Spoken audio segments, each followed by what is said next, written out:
Our environment. In nature, we will find plants, animals, human beings, microorganisms, temperature, rainfall, wind, soil, minerals, etc. All these components of the environment interact with one another to maintain a balance in nature. The living components of the environment are called as biotic components, and the non-living components are called as abiotic components. All the interacting biotic components in an area together with the abiotic components of the environment form an ecosystem. Forests, ponds, deserts are the examples of natural ecosystems, whereas gardens, crop fields and aquariums are the examples of artificial or man-made ecosystems. Let us look at the components of a natural ecosystem, pond. If we observe a pond ecosystem, we can find animals like pond snail, pond scatter, tadpole, turtle, duck, mussels, leech, fish, frog, plants like water lily, lotus, duckweed, water chestnut, and microorganisms like bacteria and protozoa. These are the different organisms of the pond ecosystem. All these are the biotic components of the pond ecosystem, whereas oxygen, carbon dioxide, temperature, sunlight, nutrients, these are the abiotic components of the pond ecosystem. The biotic components of the ecosystem are categorized into three types according to their mode of feeding. They are producers, consumers, and decomposers. Green plants and some bacteria can make organic compounds like sugar and starch from inorganic substances using the radiant energy of the sun in presence of chlorophyll. These organisms are called as producers. The animals that feed on plants are called herbivores. The animals that feed on herbivores are called carnivores. The animals that feed on both plants and animals are called omnivores. The herbivores, carnivores, and omnivores, all these three together called as consumers. The microorganisms like bacteria and fungi decompose the dead remains and wastes of plants and animals. That means they break down the complex organic substances of plants and animals into simple inorganic substances. These inorganic substances get mixed up with the soil and are used up once more by the plants. That's why these microorganisms are called decomposers, and this process is called decomposition. Food chains and food webs. Living things need energy to live, but from where do they get the energy? Living things get the energy from food. A snake gets energy by eating a rabbit. That means the energy flows from the rabbit to snake. From where do the rabbit get the energy? From the plants it eats. From where do the plants get the energy? They get the energy from the sun. So here we can observe that in an ecosystem, organisms are arranged in a series like a chain. Each organism belongs to a particular trophic level. The organism at the first trophic level supplies the energy and nutrients to the organism at the next trophic level. So this chain is called a food chain. Let's see its definition. A food chain is a series of organisms where each one is eaten by the next, showing the flow of energy in an ecosystem. It starts with a plant or primary producer and goes on to consumers like animals.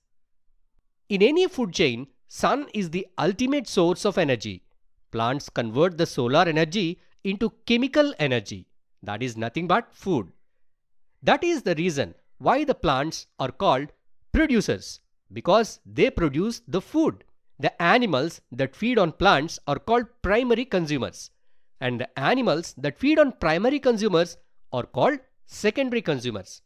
The animals that feed on secondary consumers are called tertiary consumers.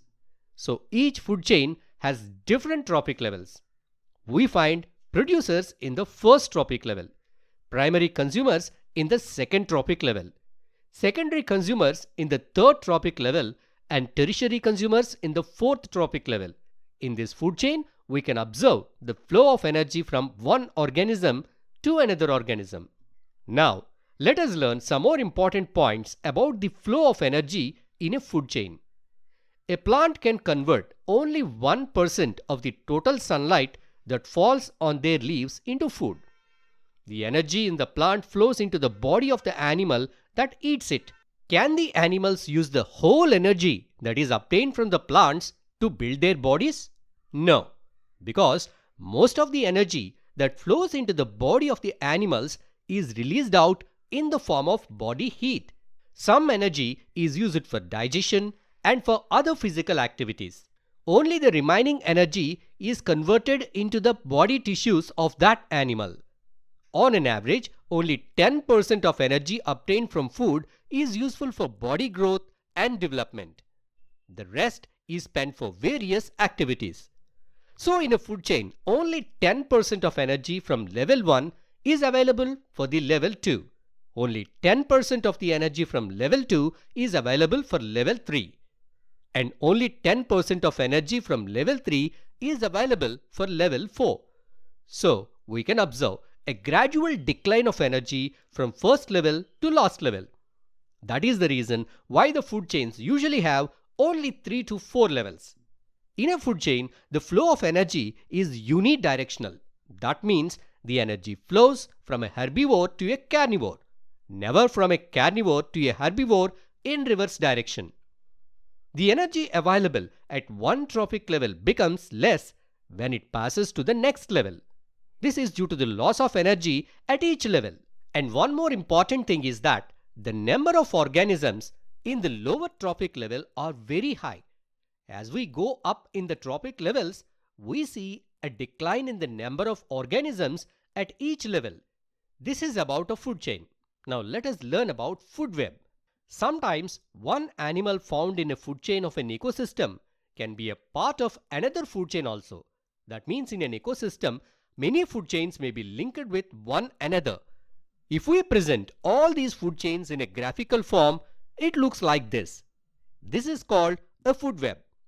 A food web is a network of interconnected food chains showing the complex relationships and interactions between different organisms in an ecosystem. This is all about food chains, food webs, and trophic levels. Biological magnification. We all know that bacteria, viruses, and insects attack the plants quite often.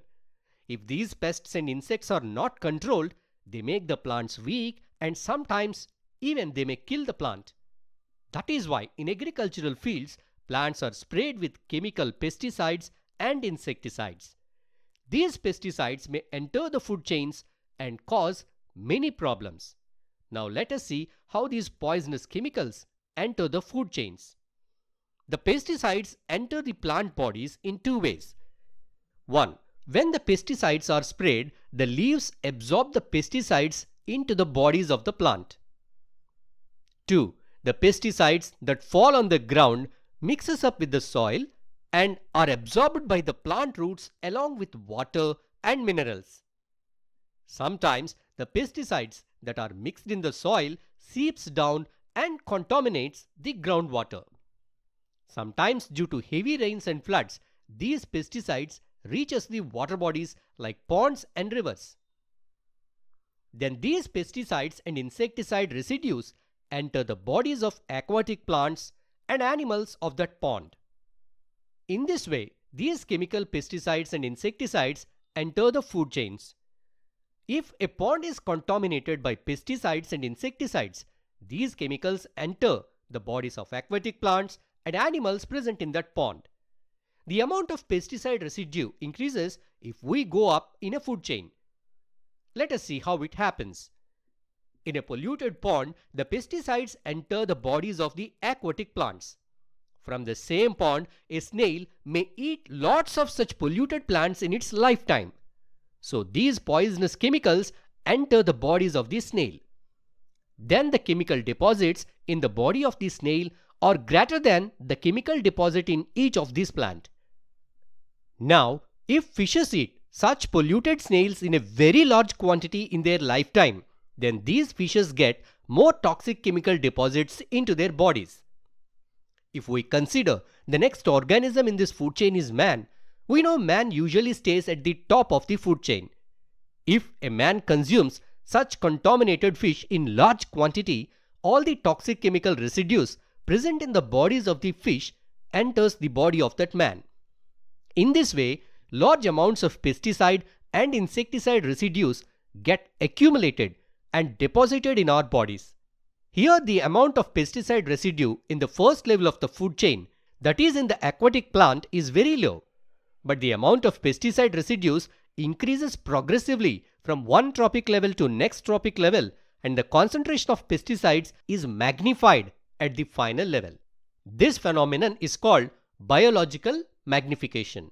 Let's see the definition of biological magnification. When harmful substances become more concentrated as they move up in the food chains, posing greater risk to animals at higher trophic levels, including humans. This is called biological magnification. Every day we use many food ingredients like rice, wheat, sugar, milk, meat and vegetables. All these things we source from either plants or animals. Pesticide residues from these ingredients enter our body. Even though we wash our food ingredients thoroughly and even though we cook them properly, we cannot completely remove the pesticide residues from them. Unfortunately, our body cannot detoxify these chemical residues completely. Our body cannot excrete them also. Hence, they remain in our body and causes various health problems. This is all about the biological magnification and its impact on our health. Ozone layer. Ozone depletion is one of the important environment problems we are facing now. Let us know about the formation and depletion of ozone layer. Oxygen and ozone both are made up of oxygen atoms, but they both differ a lot in their properties. Oxygen is made up of two oxygen atoms and its chemical formula is O2. Ozone is made up of three oxygen atoms and its chemical formula is O3. Oxygen is a life-saving gas. It is very essential for the survival of the aerobic organisms on the earth. Whereas ozone is a deadly poisonous gas, but it protects us from the harmful UV radiation of the sun.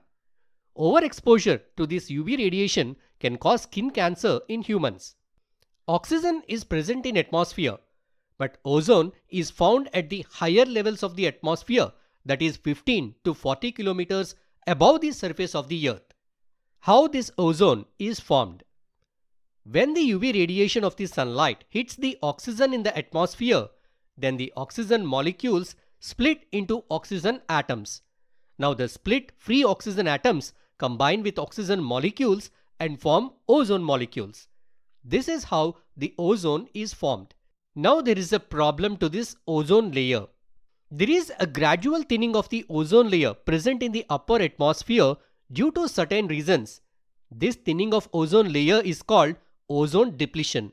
The decline of ozone in the atmosphere was identified by various scientists since 1980. The main reason for the decline of ozone is a chemical compound called chlorofluorocarbon. CFCs are used in the manufacture of air conditioners, refrigerators, fire extinguishers and spray cans. In 1987, United Nations Environment Programme UNEP made an agreement with all the countries to stop the usage of CFCs. Now it is mandatory that any company in the world cannot make refrigerators with CFCs. Not only CFCs, nearly 100 types of other gases also contribute to the depletion of ozone. So, reducing the usage of this kind of gases helps to protect the ozone layer. The next environmental problem is garbage. Managing the garbage we produce. In our daily life, we throw different kinds of waste. In that waste, there may be some vegetable waste, leftover food, papers, plastic covers, disposable plates and cups, plastic bottles, old clothes, etc. You might have observed that the garbage vehicle collects the garbage in two separate categories. 1.